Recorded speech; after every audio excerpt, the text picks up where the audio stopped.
Polda dan Polres Ambon perketat pengamanan bagi para tamu.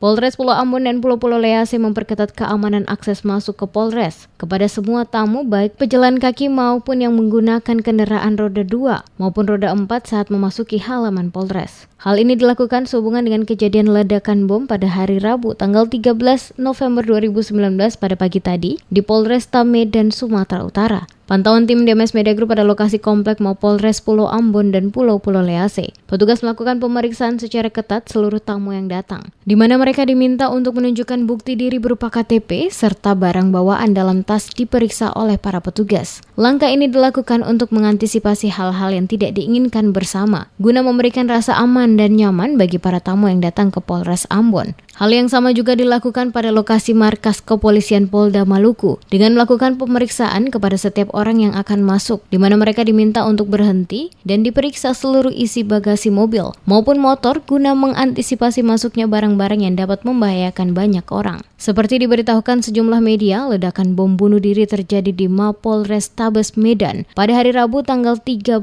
November. Satu orang diduga pelaku peledakan tewas, sejumlah polisi dan warga mengalami luka-luka.